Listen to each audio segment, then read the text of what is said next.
True life is not fellowship, it's discipleship. It's not living, it's life. It's not religion, it's kingdom.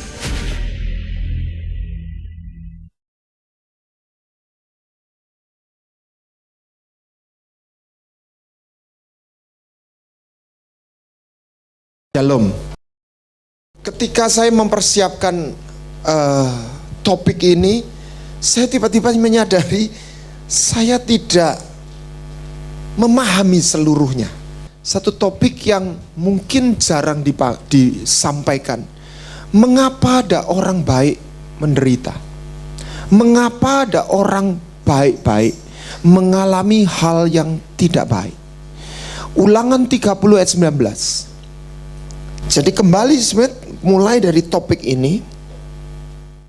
Ulangan itu adalah ayat yang buku yang terakhir dari kitab Taurat. Jadi buat saya itu adalah satu rangkuman, dan ayat 30, pasal 30 itu berarti sebuah conclusion, sebuah kesimpulan dari semua kitab yang Tuhan berikan pada Musa untuk ditulis. Lima kitab itu, Pentateuch. Dalam bahasa teologinya itu Pentateuch. Ya. Nah, Tuhan berkata begini, Ulangan 30 ayat 19. Aku memanggil sorga, bukan langit, sorga dan bumi menjadi saksi terhadap kamu pada hari ini. Kepadamu ku perhadapkan apa? Kehidupan dan kematian, berkat dan kutuk. Pilihlah kehidupan supaya engkau hidup, kau maupun keturunanmu. Isu dari seluruh firman adalah kehidupan dan kematian, bukan benar salah. Jadi dalam bahasa Inggris ada battle, ada war. Anda tahu nggak bedanya? Battle itu sebuah medan, war itu secara keseluruhan, pohon besarnya. Battle itu dahan rantingnya. Apa gunanya orang menang di satu battle tapi kalah dalam war? Memang sebuah kemenangan dalam war itu kumpulan dari menang dari battle demi battle. Tetapi ada orang yang kalah dalam war sekalipun di satu medan dia menang. Jadi untuk apa benar tapi mati? Ya. Jadi Tuhan itu menunjukkan hutannya atau warnya atau batangnya itu adalah kehidupan, bukan benar dan salah. Walaupun saya nggak katakan tafsiran saya ini benar ya, tapi ini yang ada dalam pikiran saya. Orang mati hidup, ya, jalan di atas air, udah saktinya udah nggak ketulungan kan di mata Yudas. Saya trek, saya dapat 30 keping perak daripada saya nggak dapat apa-apa. Soalnya guru ini lama-lama ngomongnya kok nggak cocok dengan tujuan saya. Udah saya keluar aja. Tapi saya percaya dia bisa menyelamatkan dirinya. Nah, Yudas shock ketika Yesus nggak ngelawan. Betul ya, masuk akal ya. Apalagi ketika Yesus dibunuh. Buktinya 30 keping perak itu dikembalikan. Betul nggak? Setuju nggak? Nggak jahat-jahat amat sebetulnya. Nyesel dia. Dia nggak maksud sejahat itu. Tapi dia mati. Tiba-tiba ada satu prinsip yang mengejutkan saya. Untuk binasa, orang nggak perlu jahat-jahat amat. Ini juga nggak bisa dibuat patokan. Beberapa tahun yang lalu ada buku yang menggegerkan, Wahyu tentang neraka. Ya, salah satu yang dilihat, penginjil wanita, hamba Tuhan wanita yang melayani Tuhan, penuh Roh Kudus mungkin gitu, tapi suaminya selingkuh. Begitu marah, begitu nggak bisa mengampuni, dan dia bawa sakit hatinya, dia masuk neraka. Orang ini nggak jahat-jahat amat, melayani kok, hamba Tuhan. Esau, coba tahu moralnya Esau sama Yakub. Kalau secara manusia, baik mana? Kalau ngambil pegawai, milih Yakub atau Esau? Saya milih Esau aja. Kalau ini pegawai, Yakub tuh tukang bohong. Ini istilahnya sebelum jadi Israel, cuma jual kacang merah. Tapi di mata Tuhan ini serius. God. Dan seumur hidup dia mencari dengan cucuran air mata. Dia nggak pernah dapat. Saya nggak ingin berteologi, saya nggak bisa jawab secara tuntas. Esau itu selamat enggak? Tapi kayaknya enggak. Tuhan tuh secara eksplisit bilang aku membenci. Yang jelas seumur hidupnya Esau nggak pernah disapa Tuhan. Nggak pernah ada satu kali pun Tuhan bicara. Nggak ada sekalipun Esau berdoa. Soal ekonomi nggak ada masalah. Esau kaya. Kehidupan bukan soal kaya dan tidak kaya semata. Kenapa Rahel mati? Dia bawa jimatnya bapaknya, terafim. Yakub nggak pernah membenci Rahel, tapi dia nggak tahu yang bawa terafim itu Rahel, dan dia lepaskan perkataan. Mati. Siapa yang bawa? Mati weh. Dan dia suami. Kena dia. Apa Rahel berbuat jahat? Enggak. Dead ya. Ini masalahnya serius. Kita harus tahu. Saya kemarin beberapa waktu yang lalu saya sudah bagikan. Ada anak kecil, suami istri muda di apartemen lantai 30, jendelanya buka. Anak kecil umur 3 tahun apa, jalan-jalan di pinggirnya jendela, jatuh, mati. Jadi untuk mati tidak harus berbuat dosa. Artinya,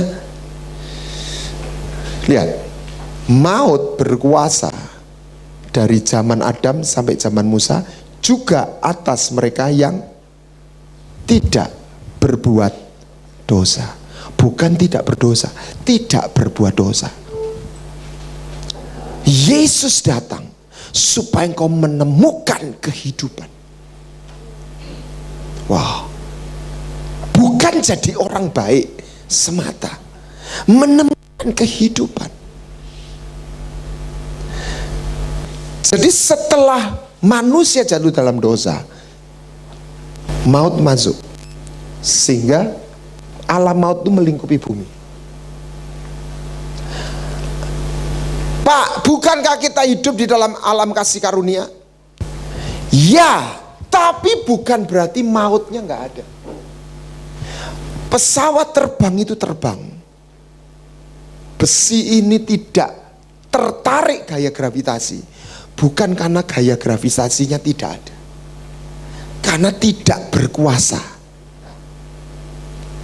Selama dia bergerak dalam hukum aerodinamik. Jadi seluruh dunia ini sebetulnya dalam maut, baik yang tidak sukses maupun yang sukses, yang di luar Kristus.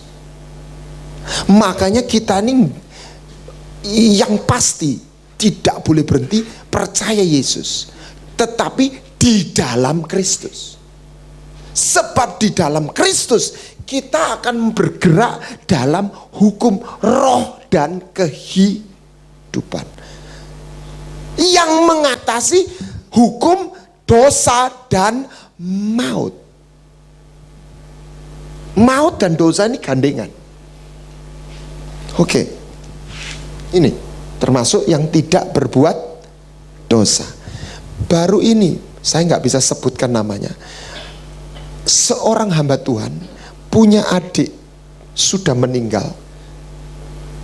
Dulu orang ini banyak berbuat baik, ada orang yang ditolong sampai rumahnya itu ditebus, tapi masih nama orang ini meninggal, disuruh ninggali kokonya. Lah kok orang yang ditolong tuh bisa nuntut, masuk penjara, saudara. Ini hamba Tuhan, nggak salah, saudara, nggak jahat, saudara. Masalahnya ketidaktahuan, ignoring. Saya ikut nangis, iki opo toh? Kok ya sih kebangetan sih orang ini, yang bukan hamba Tuhannya, yang ditolong ini. Tapi happen, saudara. Namanya kalau sudah ide jahat itu sudah nggak kira-kira, sudah. Lah kita nggak bisa bilang, lo saya orang baik kok ngalami. Kita nggak boleh naif, saudara. Kita ini belum di Firdaus, saudara. Kita ini di bumi yang ada ininya, ada mautnya, saudara. Lah, sebagian anak Tuhan tuh naif, nggak ngerti. Makanya Tuhan bilang, yang bisa buat binasa bukan hanya dosa, ketidaktahuan. Umatku binasa karena tidak tahu. Soal pernikahan, saya baru khotbah. Anda yang punya anak wanita perempuan dan melayani Tuhan, belum menikah, Anda mesti berdoa benar. Ya, anak laki juga mesti doakan. Kenapa? Kalau anak Anda sudah melayani Tuhan, sudah kenal Tuhan, lahir baru, sampai menikahnya salah, seluruh panggilan Tuhan itu hilang. Saya tidak ngomong dia nggak selamat. Ini tidak cuma ngomong tidak selamat ya, tapi kehilangan kehidupan. Saya baru dari luar negeri ketemu seorang yang saya anggap senior waktu saya mahasiswa. Sekarang dia menikah dengan satu gereja yang menurut saya itu mengkawinkan penyembahan kepada Yesus dan kepada penyembahan berhala. Dan waktu saya ketemu, hati saya itu berduka. Dan saya sempat debat sama dia. Saya bilang, dasar ayatnya mana dari semua konsep itu? Dan dia sudah pindah ke gereja itu. Hati saya berduka. Saya melihat, walaupun saya tidak mutlakan, kalau seorang sudah lahir baru, udah kenal Tuhan, lalu salah menikah dengan sadar, saya melihat secara empiris, bukan secara doktrin, seumur biasanya bukan dia yang menangkan, dia dimenangkan sama suaminya. Tapi kalau seorang gadis, dia waktu nikah salah, dia belum ngerti, saya melihat biasanya masih ada kasih karunia untuk membawa suaminya kembali. Walaupun saya tidak mutlakan, tapi saya lihat orang-orang yang sudah dipanggil pelayanan, terus dengan sadar dia menerima menikah dengan suami yang tidak kenal Tuhan, sudah dipanggil pelayanan, tapi orang yang waktu menikah belum kenal Tuhan, kok bisa ya dia bertobat, suami ini bertobat, gitu ya? Ada kasih karunia-Nya. Tapi yang sudah kenal Tuhan, kok angel ya? Saya tidak tahu, makanya saya tidak sepenuhnya tahu. Saya juga tidak ingin mendoktrinkan. Jangan kecil hati kalau Anda sama itu bisa, mestinya bisa. Tapi kok rasanya kok jadi beda. Tapi saya nggak ingin bicara yang terlalu negatif. Saya bicara bagaimana Anda dan saya harus berhati-hati dengan pernikahan. Termasuk anak. laki-laki. Saya bikin rumus begini. Kalau perempuan baik nikah sama laki jahat, nangis terus tapi tetap jadi baik. Di gereja banyak doa malam, yang datang banyak ibu-ibu yang suaminya nggak pernah datang. Betul ya? Banyak itu. Tapi aneh bin ajaib, kalau pria baik dapat perempuan jahat, jadi jahat. Sekarang saya balik, siapa yang punya anak laki di sini? Saya termasuk angkat tangan. Tidak selalu. Ayub istrinya kurang mendukung, tapi dia berdoa buat istrinya, tidak mutlak juga. Tapi dua tawarik, 21. Yoram membunuh siapa? Adik-adiknya. Karena yang jadi istrinya itu adalah anaknya Isabel. Jelas dikatakan. Jangan hanya karena, permisi bicara, hanya karena kaya. Jangan hanya karena apa. Ini bicara kehidupan. Anda harus lihat Yesus lebih berharga dari berapa uang.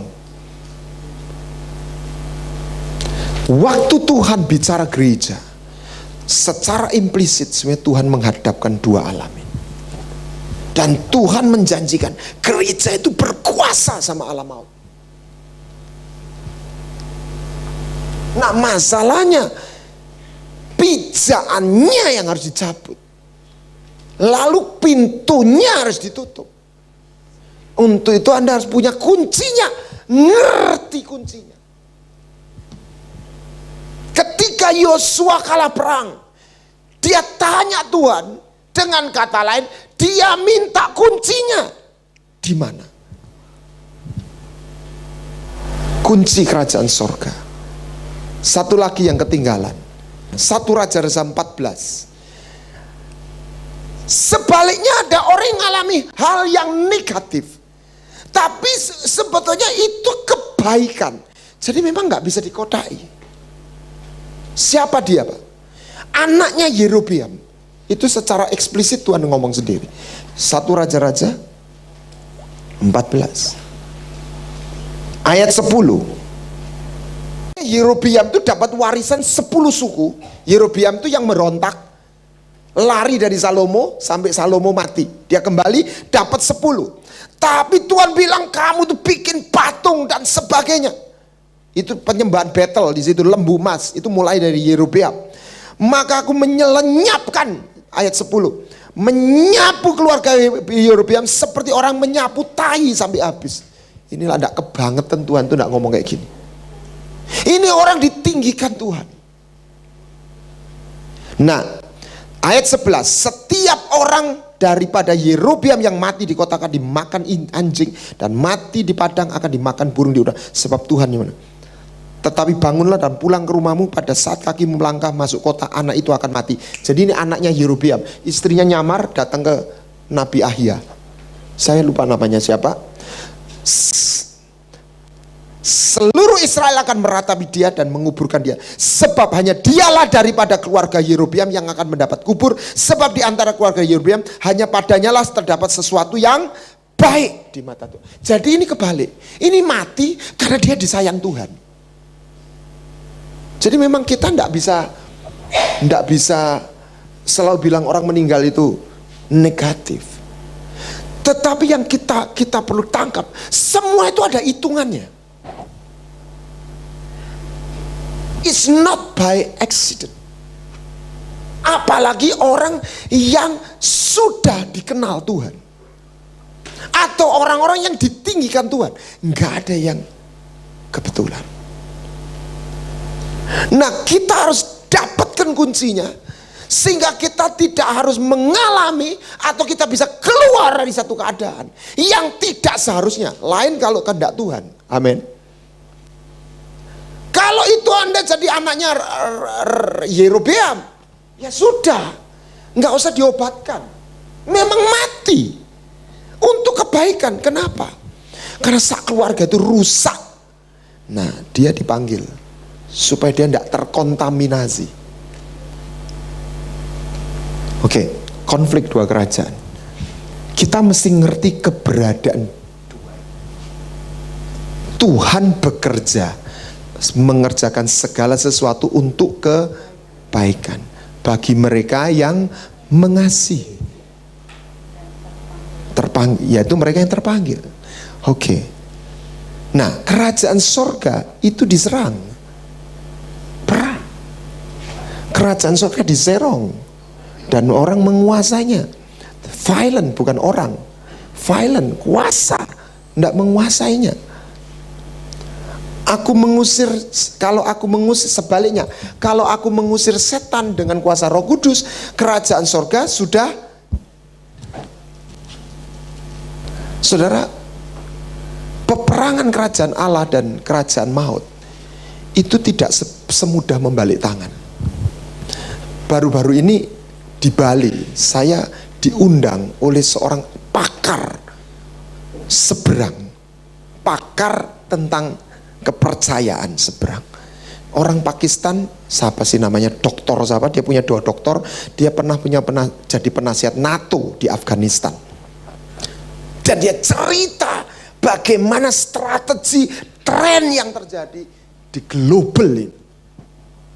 Terus ada yang nyeletuk, loh kan memang Tuhan mau datang seperti itu Pak, kita serahkan aja.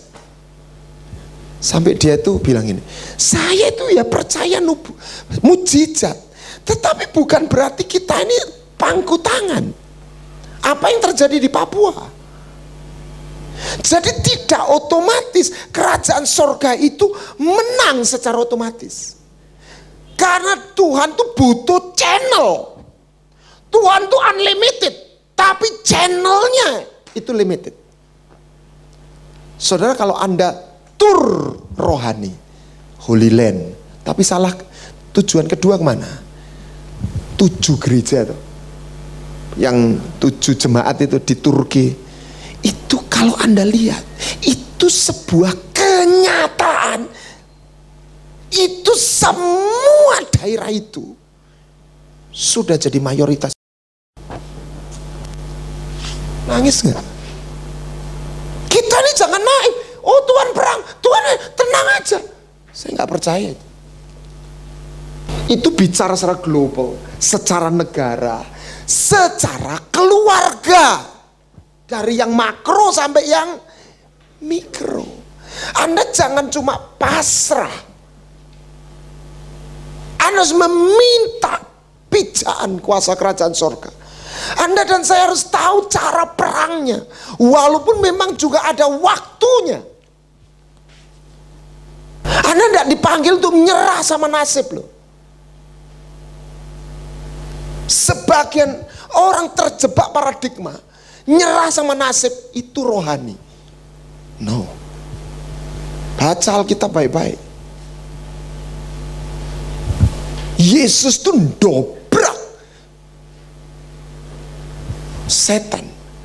Dia hadirkan kuasa supaya itu setannya keluar, ngusir kan. Setan itu paradigmanya preman, saudara. Kalau ada tanah diduduki, ya memangnya preman. Anda yang pemilik tanah, coba Anda, Mas, lu Mas, keluar nggak? Enggak. Dia nggak ngerti bahasa cengli, itu nggak ngerti. Bahasa, dia mesti ngertinya bahasa kuasa. Panggilkan polisi, ya toh, aparat, metu weh. Setan nggak kenal bahasa kebenaran. Apalagi kalau dia punya titik pijak. Misalnya tanah itu diduduki, dia duduk, ya bukan haknya toh, tapi dia pernah ada omongan, dulu bapakmu nyuruh aku tinggal kok di sini, di twist gitu misalnya. Ya disuruh tinggal boleh, tapi kan bukan untuk memiliki gitu misalnya. Dia punya pijakan, dia punya alasan. Di bidang mana? Pasti nggak keluar dari ini. relationship, di bidang hubungan maupun keberadaan kita, keuangan dan kesehatan. Yaitu yang namanya pedang, kelaparan dan sampar. Kerajaan maut yang mengikuti pedang, kelaparan, sampar. Jadi pedang itu masuk dalam kehidupan orang, bukan tanpa sebab. Bukan tanpa sebab. Ya. Contoh, Ayub, pedang masuk. Nah, Ayub juga bukan karena dia berdosa. Karena dia jadi satu peperangan, pertandingan iman. Ayub miskin, Ayub sakit. Nih. Jadi selalu ada pedang, kelaparan, sampar. Ayub menjadi sakit. Ayub kuasa maut dalam bentuk bencana alam, api maupun rampok, penjara, rampok. Pencuri datang hanya untuk mencuri, membunuh dan membinasakan. Anda harus ngerti keberadaannya itu. Pedang ada di luar kota, sampar dan kelaparan ada di dalam kota. Kerajaan Allah bukan perkataan tapi kuasa. Maut itu yang musuh terakhir yang dibinasakan. Jadi kita harus benar-benar tahu caranya, kita terus belajar caranya perang. Nah, sebaliknya 3 bidang itu bekerja juga kerajaan sorga. Perlindungan, kemakmuran, kesembuhan. Ingat bangsa Israel keluar, perlindungan, Paskah. Bangsa Israel dapat emas banyak. Ya, perlindungan, jalan gak ada yang rampok. Jalan di padang gurun loh, Timur Tengah loh. Itu suku atau budaya di Timur Tengah itu budaya bunuh membunuh. Nggak ada satu rampok merampok bangsa Israel. Apalagi nggak ada satu tenung mempan sama bangsa Israel. Biliam yang ngomong, bangsa Israel nggak pernah sakit. Mereka full di dalam kuasa kerajaan sorga. Gambaran ini sebenarnya adalah janji yang sama untuk gereja dengan menghormati orang yang sakit. Ini standarnya. Bukan berarti orang sakit itu salah, tidak. Bukan berarti berdosa, tidak. Tapi ini satu, mungkin belum menemukan kuncinya atau apa. Karena umat Tuhan yang di dalam perjanjian lama ataupun kisah rasul, mereka mengalami kesembuhan, kesehatan, kecukupan. Karena ini kuasa, manifestasi kuasa surga. Yesaya pasal berapa itu? 33. Dialah seperti orang yang tinggal aman di tempat tinggi, bentengnya ialah kubu di atas bukit batu, perlindungan. Rotinya disediakan, air minumnya kemakmuran. Tidak seorang pun yang tinggal di situ akan berkata aku. Jadi kesembuhan dan pengampunan itu jalan sama-sama. Kita perlu belajar gimana ngambil kesembuhan, ngambil kesehatan. Amin. Nah, mulai satu-satu.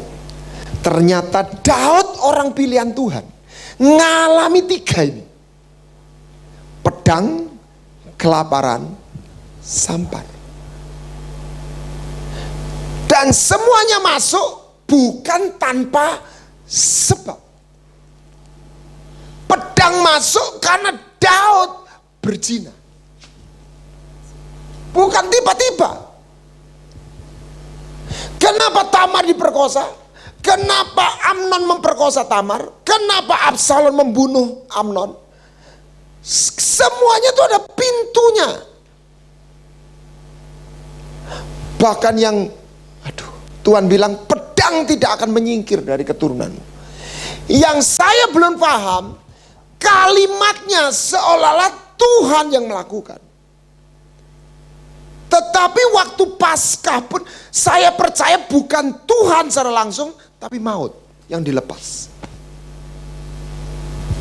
Bahkan Absalom meniduri gondeknya. Itu di tempat yang sama. Ini loh, Daud tuh bangun terus lihat Betseba itu di mana? Di atas sotoh istana. Kata sotoh itu keluar lagi. Dan sotoh itu dak, approve. Tapi sama Daud dibuat gazebo. Dan saya percaya Daud ngajak tidur Betseba di situ. Aneh nggak? Absalom niduri istrinya di mana? Sotoh. Di sotoh. Sama. Persis di tempat yang sama. Setan itu ya. Aduh. Nah, ini ada satu gairahnya setan. Apa saudara? Dia ingin niduri. Dia ingin ngambil apa yang pernah jadi miliknya Tuhan. Makanya orang yang pernah kenal Tuhan meninggalkan. Itu targetnya setan. Anda dan saya jangan main-main. Sekali sudah terima Tuhan, itu udah dimeteraikan. Setan itu nggak suka sama kita. Amin. Waktu bait Allah di Yerusalem itu pertama kali ditemukan, itu tempat sampah.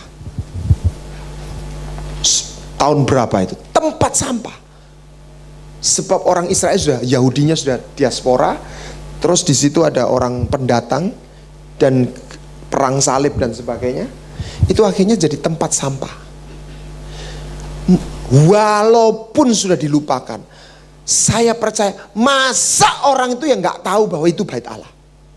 Kok dijadikan tempat sampah? Idenya dari mana? Setan. Dia itu ingin menghina Tuhan. Tempat yang dimana Tuhan pernah hadir. Itu setan tuh kepingin. Bileam, nabi.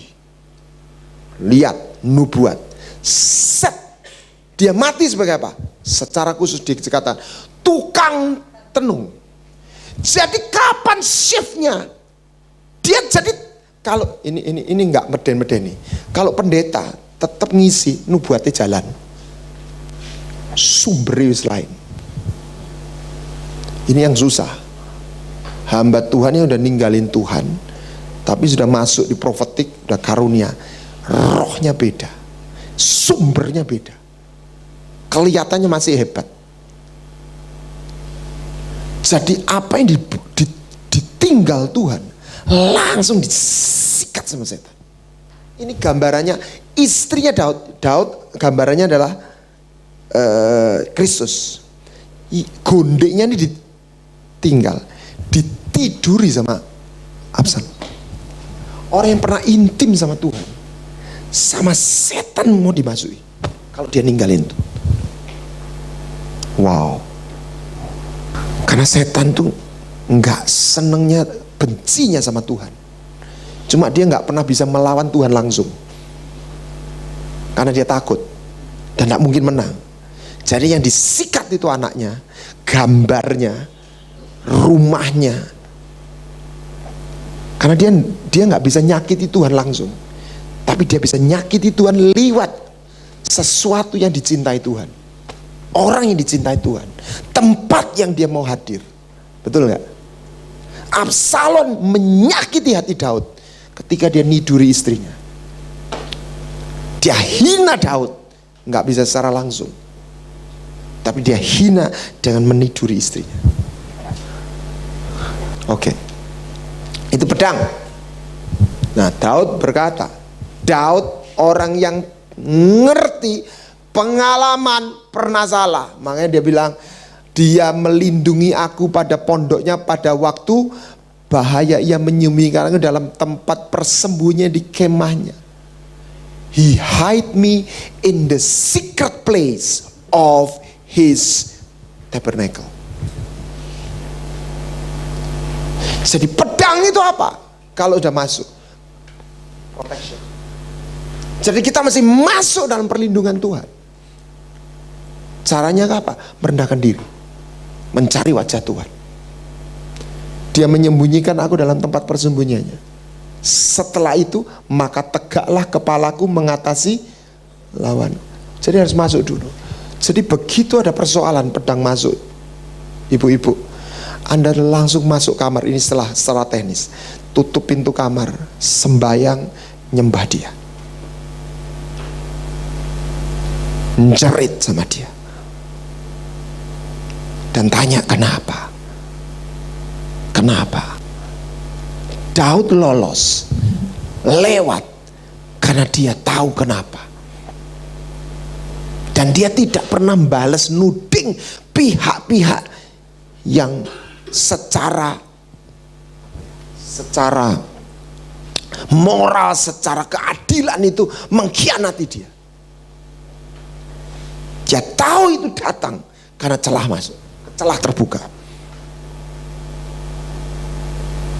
Sebab kalau kita panas, hati kita panas, wong aku ndak salah tadi itu, wong aku ndak salah, tambah panas, nggak bisa menang. Betul ndak? Loh aku nih salah apa kok digini? Akhirnya kita perangnya sama orang.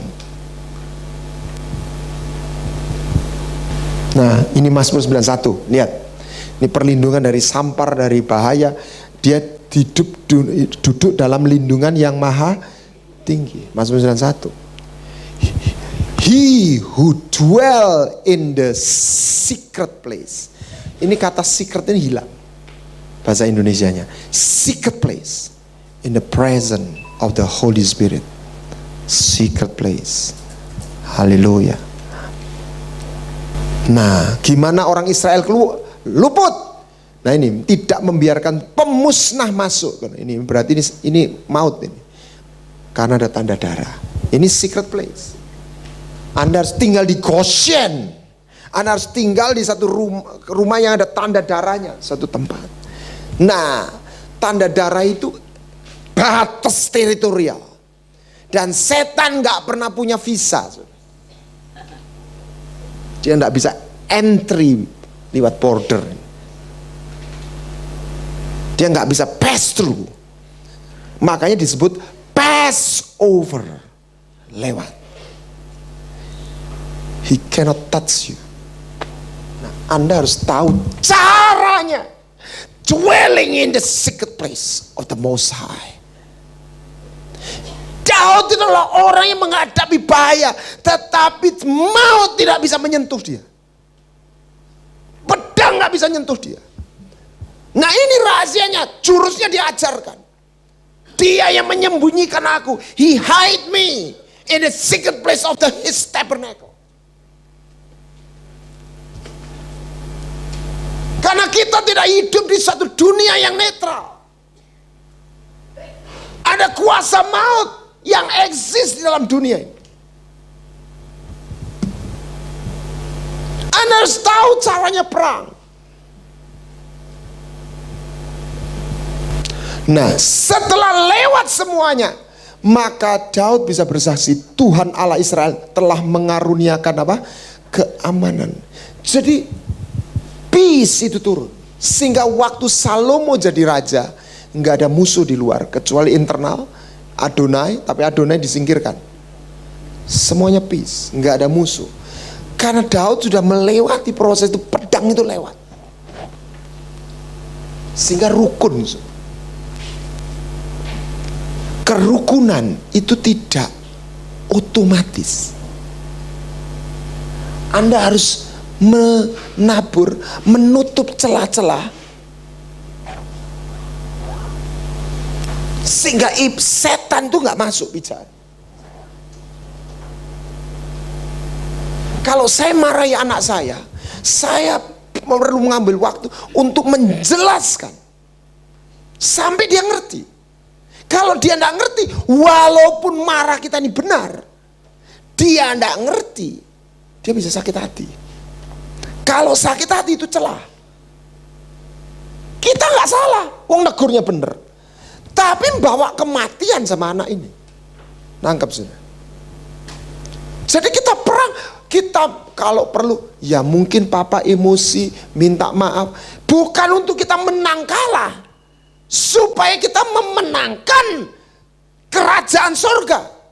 Supaya anak kita nggak mati. Amin. Supaya pedang nggak masuk di keluarga kita. Itu perangnya tuh seperti itu. Bukan engkel-engkelan, gak iso aku gak salah kok.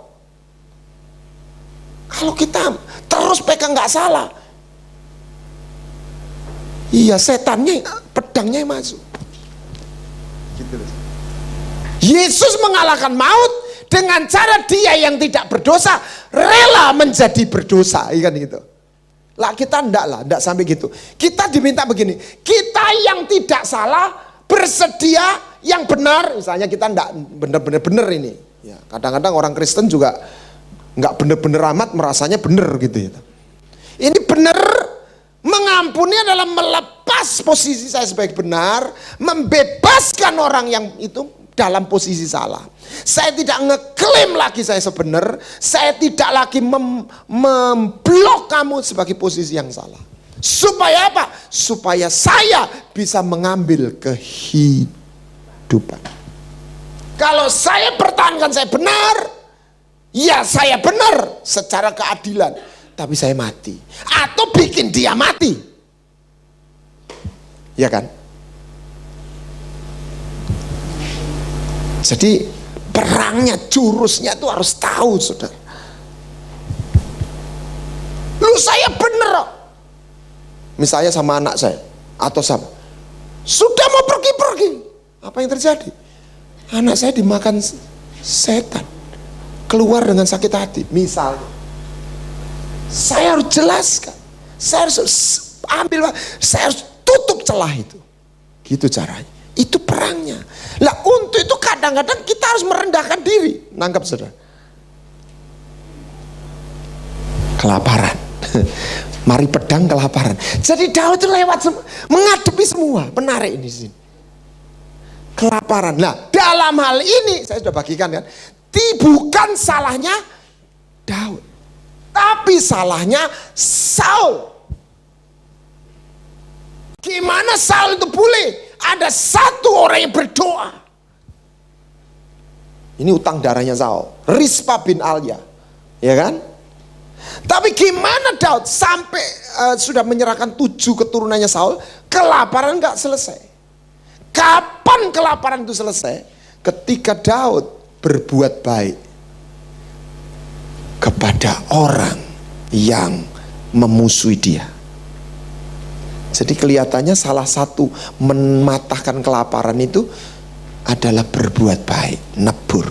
Bagaimana janda di Sarfat melepas dari kemiskinan ketika dia berbuat baik, membawa rotinya untuk Elia. Daud berbuat baik termasuk kepada orang yang berbuat jahat pada dia. Itu nutup mulutnya setan. Setan kelaparan, setan yang membawa kemiskinan, patahkan. Masalahnya ketika orang-orang dalam keadaan kekurangan, gini-gini saudara, lihat-lihat, ini hebat, saya pernah bagikan mungkin. Janda di Sarfat itu sudah cuma tinggal punya uang 30.000 atau 50.000, ya kan, cuma nasi 2 bungkus, ya, dan kontrakan habis, dia nggak ada uang, barang-barang udah dijual. Anda bayangkan dalam posisi itu, ada orang nggak kenal minta air, Anda kasih nggak? Nggak usah dijawab. Ini dahsyat saudara. Ibu ini lihat Elia, kasih minum.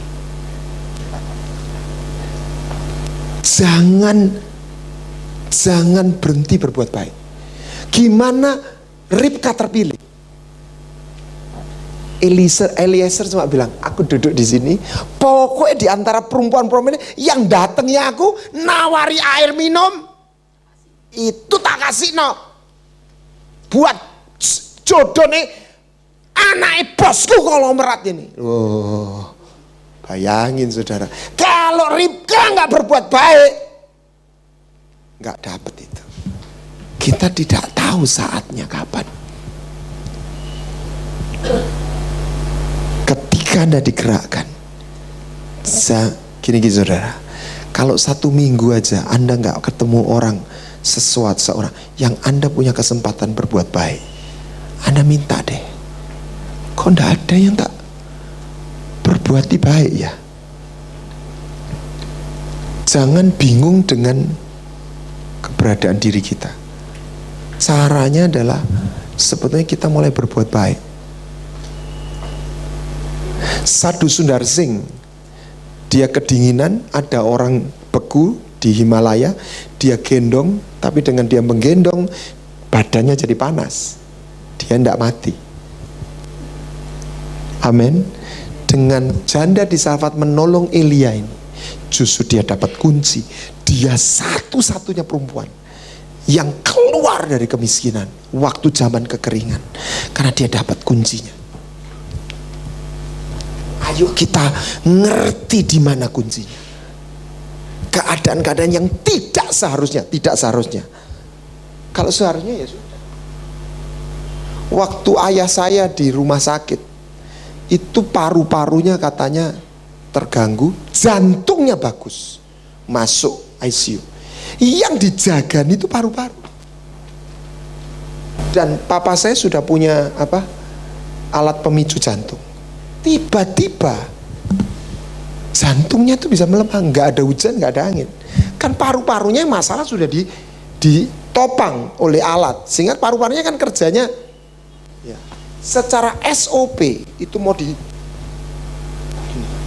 Saya bilang sama perawatnya, sudah nggak usah, sudah waktunya. Jadi saya kalau ditanya, papa meninggal kenapa? Saya bilang gini, listrik entek. Listrik jantungnya tuh habis. Jadi baterai itu sudah habis. Sudah enggak usah gini-gini kan sudah. Saya doa. Jadi kalau dalam memang sakit, memang sudah waktunya, sudah memang Tuhan panggil. Enggak usah cari obat.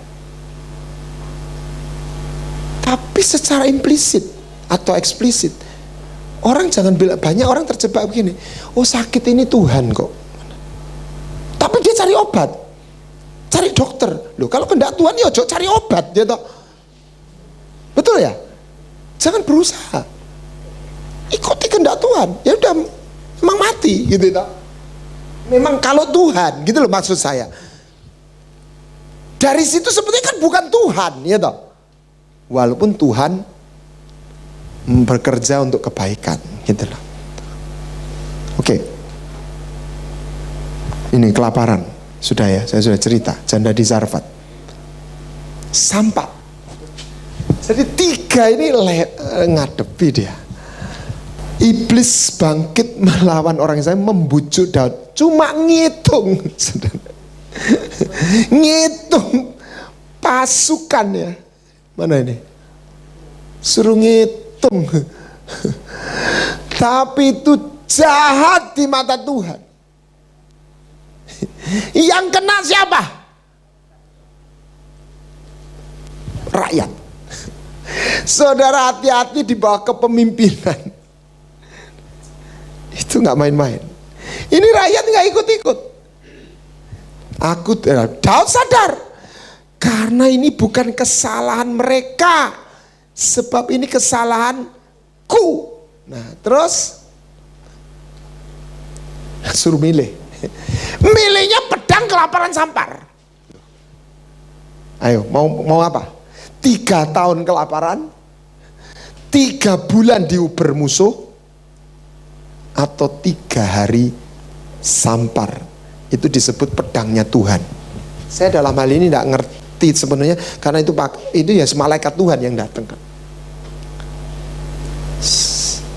Bisa seperti itu. Tapi intinya sampar masuk, bukan karena sebab, tanpa sebab, ada sebabnya. Terus yang luar biasa ini, Maka yang tewas berapa? 70.000 orang. Dosa itu nggak ikut dosa, tapi nggak punya perisai. Waktu itu Yesus belum mati di atas kayu salib. Dia nggak punya hukum Taurat, masih jalan. Ini yang maksud saya, hukum Taurat bukan kita menyerah seperti kita, ini ada kuncinya, ada jawabannya. Sekarang zaman perjanjian baru. Tapi bukan kutuk ini, tatanan ini hilang. Sama seperti pesawat tadi itu loh. Masuk hukum aerodinamik, maka gaya gravitasinya tidak berlaku.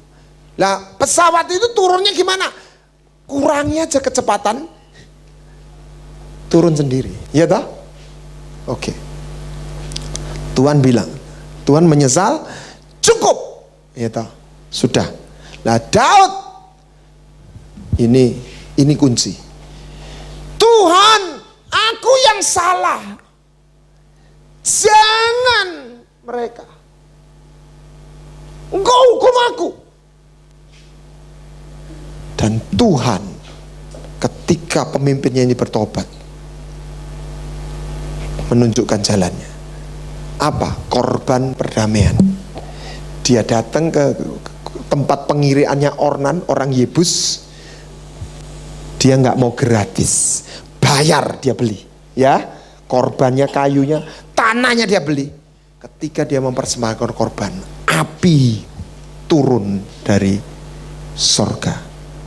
Tuhan menjawab, menurunkan api, dan di situ pedangnya berhenti. Wow. Dan di tempat itu Bait Allah Salomo didirikan. Ya di situ, di pijakan itu, karena di situ surganya buka. Enggak sembarangan tempat. Dia ditunjukkan oleh orang Gad pelihat. Kamu persembahkan di tempat itu. Itu semua punya kode-kode rohani.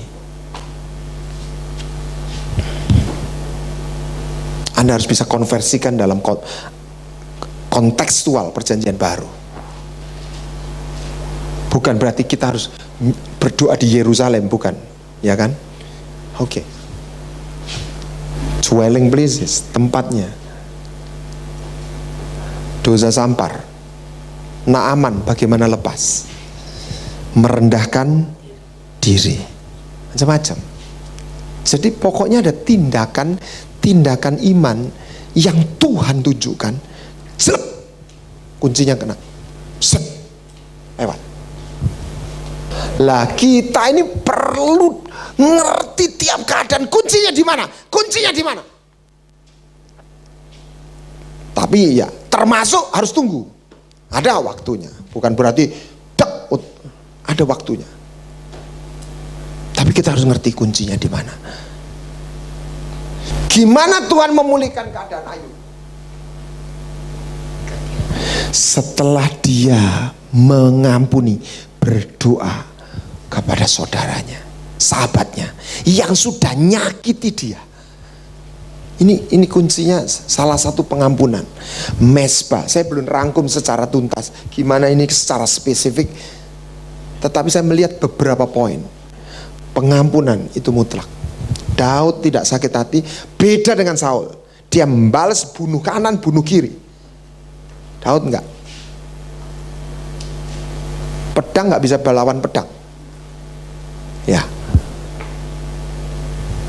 Pengampunan itu mematahkan pijakan setan di dalam hidup ini. Haleluya. Ada beberapa contoh lagi. Kapan orang yang baik-baik menderita? Ketika dia keluar dari wilayahnya. Ada 3 contoh. Yang pertama adalah Naomi dan Ruth. Naominya, dia orang Bethlehem. Waktu krisis dia pindah. Apa dia berbuat jahat? Tidak. Apa yang dialami? 2 anak lakinya mati, suaminya mati. Gone. Sampai dia bilang, waktu pulang, udah kepaksa dia pulang. Jangan panggil aku Naomi, panggil aku apa? Mara. Aku pulang, suamiku mati, anakku mati. Nah, Boaz itu adalah gambaran Kristus. Dia masuk dalam ikatan perjanjian dengan menjodohkan mantunya dengan Boaz. Kelak, keadaannya berubah. Amin. Itu gambaran gimana dia bisa pulih. Dia harus nemu. Dia harus masuk dalam perjanjian. Saya sudah bagikan ikatan perjanjian. Untuk itu Rut harus minyailah dirimu, mandilah, beruraplah, wash yourself, anointed, and put the best garment. Dibersihkan, diurapi, dan mengenakan pakaian, sehingga dia bisa masuk dalam perjanjian. Nah, ini gambarannya gini. Saya pernah bagikan gini. Bagaimana kadang-kadang ada suratan-suratan nasib. Saya nggak tahu itu karena nenek moyang, atau karena utang nenek moyang, atau karena kelahiran kita. Saya nggak ingin komentar benar atau salah, tapi nyatanya ribuan orang percaya dengan Pak Ce. Tapi buat saya ada satu kekuatan yang mematahkan perhitungan Pak Ce. Ketika orang masuk dalam ruang kudus, di situ dia jadi penyembah, di situ namanya hidup dalam dimensi roh. Dan saya ketemu seorang pendeta, gembala yang dulu belajar Pak Ce, dan dia mengakui gurunya tahu juga, guru Pak Ce-nya, ini hitungan nggak cocok, nggak berlaku untuk orang Kristen yang sungguh-sungguh sama Tuhan. Jadi gimana Naomi ini yang nasibnya apes terus, keluar dari nuansa apes ketika dia masuk dalam perjanjian. Saya pernah bagikan nggak buku yang saya tulis, perjanjian itu adalah penyembahan. Perjanjian adalah dua pribadi yang menyerahkan bukan hanya hatinya, tubuh dan hidupnya, dan masuk dalam keintiman. Amin. Bukan hanya percaya Yesus, nyembah dia. Nah, titik pijaknya apa? Mezbah. Mezbah itu adalah ruang rahasia, kamar di mana dua orang ini berintim. Dan setelah saya makin tahu ini, bangun tidur, kamar mandi sebentar, buang air atau apa, jangan lakukan yang lain. Sebenarnya duduk diam, cari dia. Haleluya. Makanya if you obey my voice and keep my covenant, you will be my special treasure. Wow. Itu orang yang udah sampai dek gini. Beda penebusan dengan perjanjian. Penebusan, Yesus menyerahkan diri, Anda diselamatkan, Anda ditolong ya. Tapi beda dengan perjanjian. Anda bisa, misalnya Anda orang kaya, Anda punya kuasa, ada orang minta tolong, bisa Anda tolong karena Anda orang baik. Tapi beda kalau bukan anak, ini orang pria, beda dengan istrinya yang punya masalah. Nangkap saudara? Ini beda. Orang jerit bisa ditolong, tetapi waktu Abraham istrinya mau diambil sama Abimelek, itu Tuhan bilang, Melek denger ya, kamu tahu nggak perempuan yang kamu masukin kamar itu bojone koncoku itu. Lu berani nyentuh perempuan itu karena itu bojone koncoku, gua gampar lu. Kira-kira gitu ya. Iku koncoku, sahabatku. Jadi kita nggak sekedar jadi orang percaya, jadi sahabatnya Tuhan. Siapa rindu? Haleluya. Tapi Anda akan mengalami penderitaan-penderitaan karena Anda dipanggil ngerti hati ini Tuhan. Ngerasakan, bukan ngerti, ngerasakan.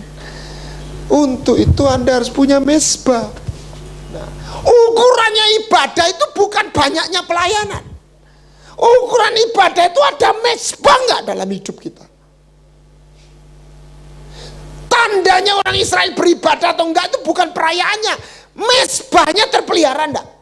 Ya toh? Makanya keluarnya Elia apa? Mereka meruntuhkan mezbah-mezbahmu. Ya toh? Waktu dia lawan Baal, apa yang dilakukan? Memperbaiki mezbah. Sebab mezbah itu nggak berdiri sendiri. Di atas mezbah itu ada korban.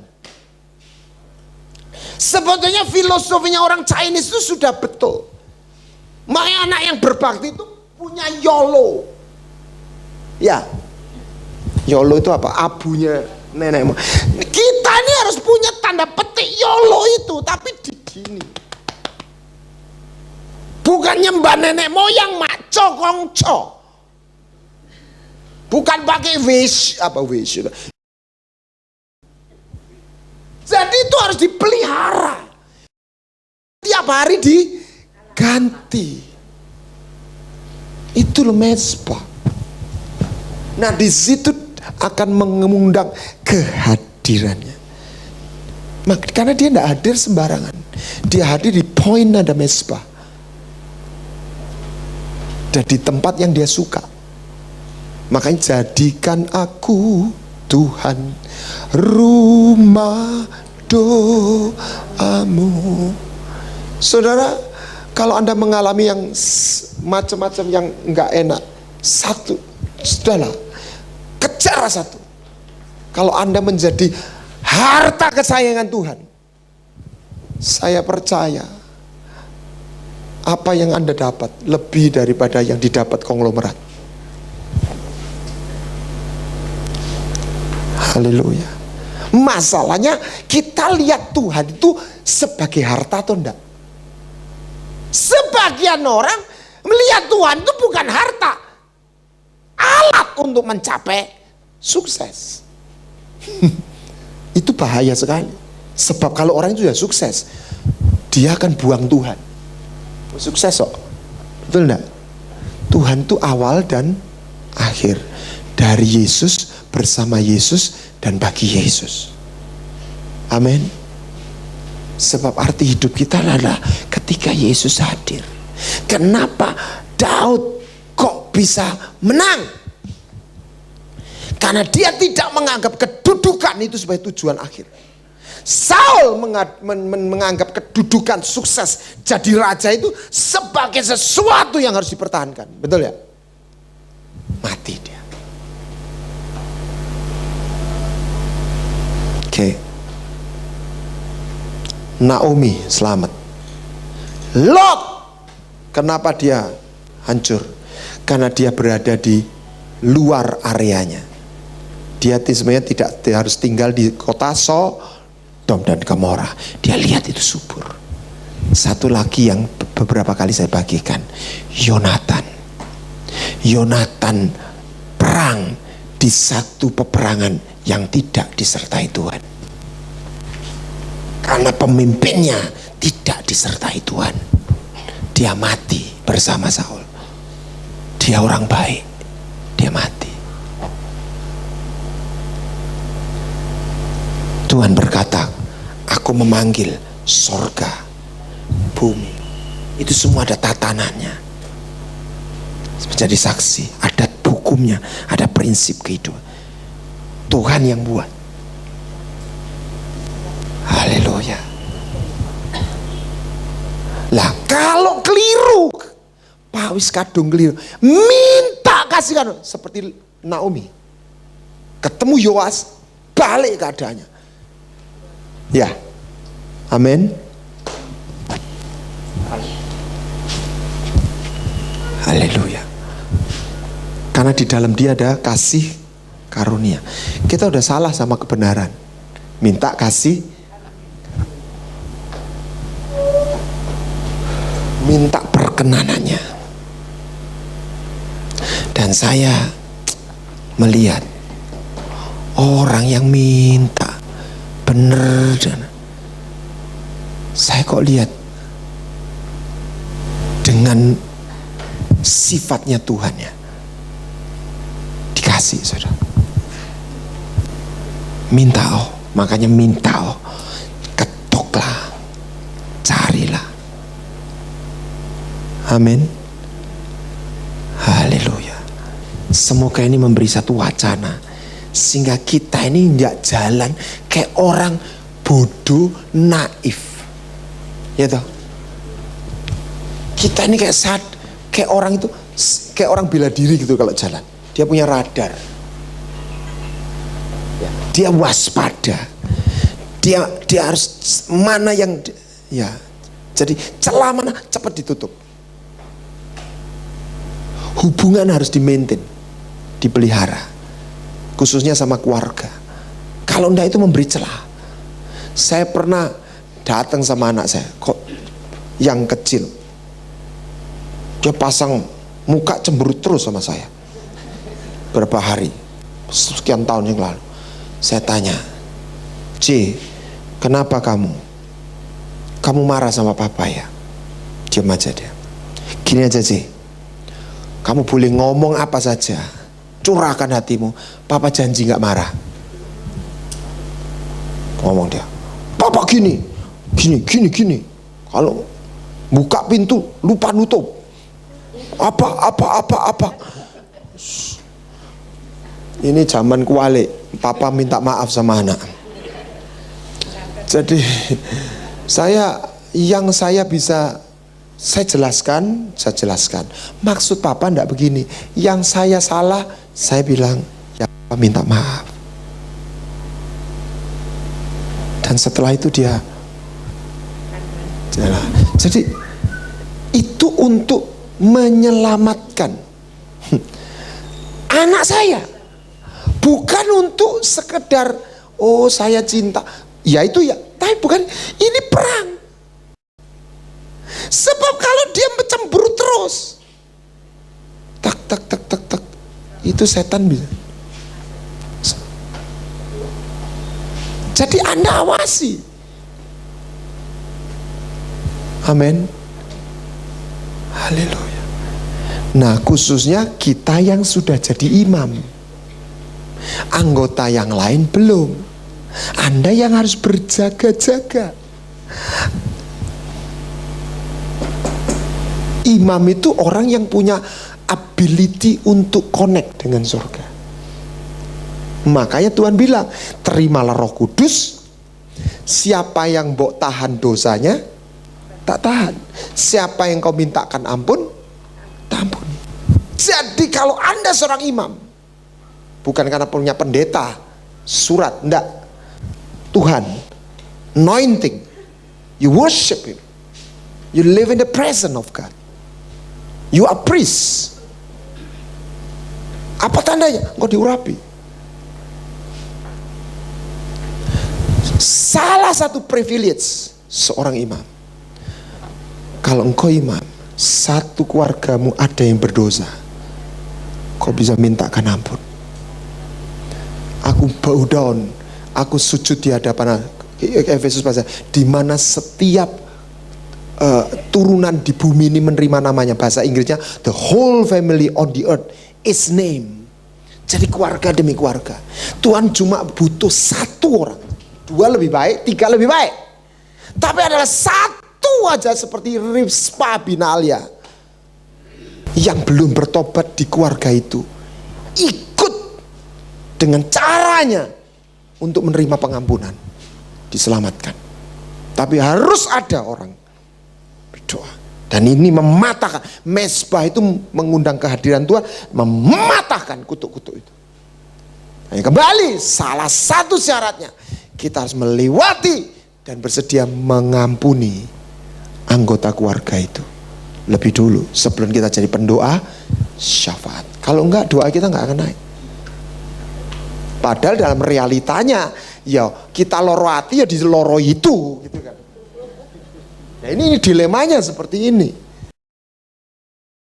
Nah itu perang, semuanya perang, tapi bukan perang darah dan daging, ada caranya. Makanya terakhir di Efesus, kenakan seluruh perlengkapan senjata. Firman ini buat nyerang, itu firman. Kunci-kunci pemahaman seperti ini buat nyerang. Tahu posisi kita. Oke. Patahkan pedang, kelaparan atau sampar yang ada di keluarga kita. Jangan menuding, menghakimi mereka. Ini peperangan. Jangan sakit hati kalau ada hal yang jahat. Memang setan itu jahat. Anda nggak bisa bilang kamu kok jahat ya. Ya memang jahat. Ya sudah dari sononya jahat. Nggak ada cinglinya, nggak ada terima kasihnya, nggak ada rasa adilnya, nggak ada. Itu setan. Anda jangan pernah berharap setan itu mengerti Anda. Dia nggak ngerti. Dia hanya ngerti bahasa kuasa.